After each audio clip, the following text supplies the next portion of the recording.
Well, the game is 4 years old now, and no one really knows what it's about still. Yeah, I'm talking about Five Nights at Freddy's, the game that everyone was trying so hard to figure out ever since the third game came out. It was never really explained correctly ever, and there was always little red herrings that were left out every time Game 3 tried to come up with an explanation. And to be honest, I have no idea what I'm gonna do because I'm not gonna do anything about it. I'm just gonna wait till, GT Live comes up with a good solution to this madness, I guess. And there were just a few little things that were left unnoticed because I feel like the game theorists are starting to trace back at their own theories rather than the actual game. And instead of asking how, they're always asking why. And I feel like that a lot of things were just left unnoticed when I watched even some of their own past theories on the game. I'm not gonna trim anything out, by the way, so just gonna let you know ahead of time. Speaking of which, not speaking of that, but speaking of things they left out, they never traced back to anything the phone guy said. Speaking like in the third game, he mentions the sister location. You can check this on literally any playthrough of the third game, and I don't know what night it is that they discuss this, but the phone guy, the old phone guy, basically talks, and he's saying stuff about I think a spring lock failure at the sister location, and it clearly states a timeline that the sister location came before the third game.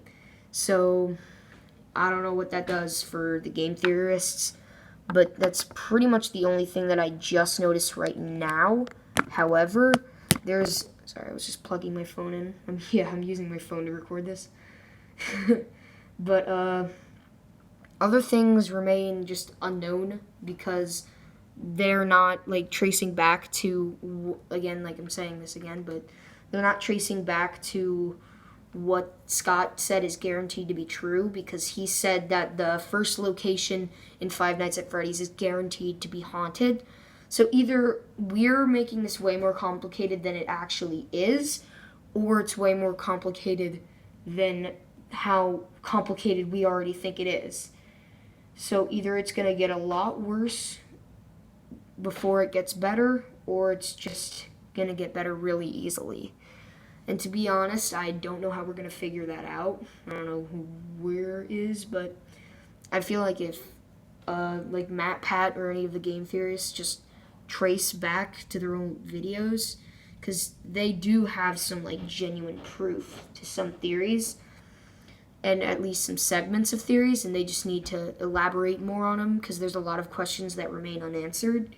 Like, oh yeah, in I believe one of the theories of the third game, it is said that the phone guy has recorded tapes and left them for the past workers.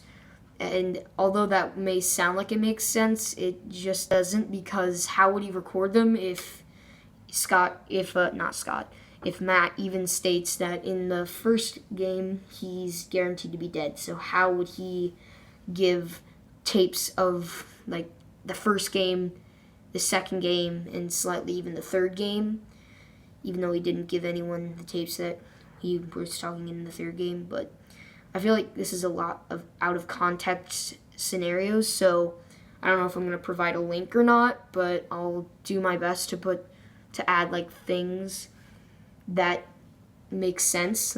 I'll try to see if I can add links to the videos that I was watching that stated some of these things of the phone guy and what said, and when the phone guy said something of the sister location, showing that he was obviously alive during the time and knew of its experiences. So the sister location is guaranteed to not be in the present timeline that Matt came up with, at least when FNAF 1 was the most recent location, which is probably believed to be untrue now because of the sixth installment of I think the tycoon-esque game that they made, that Scott made, of I forgot what it was, but whatever. I'm not even gonna add music to this. You're just gonna hear my voice. It is 5 minutes long, by the way. And so, in the most recent installment, Ultimate Custom Night, there's a lot more dialogue of the characters, and I feel like Matt is right on the characters because he also read the book, and it is proof that they're all actually trying because they just didn't trace back. So I'm not saying like, Pat, try harder. You're not getting it right. You're bad. Duh. Because I didn't even read the book, so I'm not really at a place to talk. I just traced back to some of his old videos, and I even commented on that one. It's old, so it's like, like 2014. So that was like 4 years ago.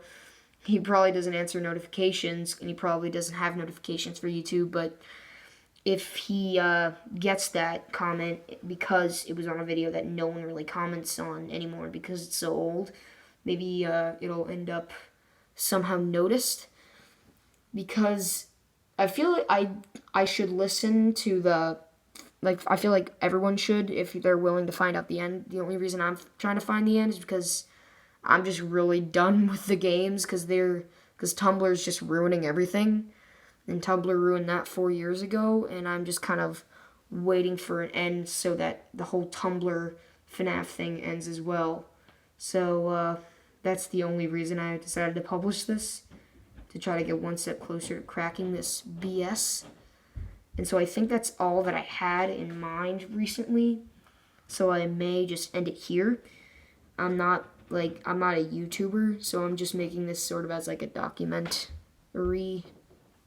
No, it's not, but yeah, I feel like that's everything that needed to be explained about what they should do, because they have only been looking at like the big questions and not answering the small ones, because like sometimes answering the small ones could lead to the bigger picture.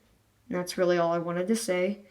If you watch this, please, I don't know, send this to Matt Pat. He's probably not going to watch it, but whatever.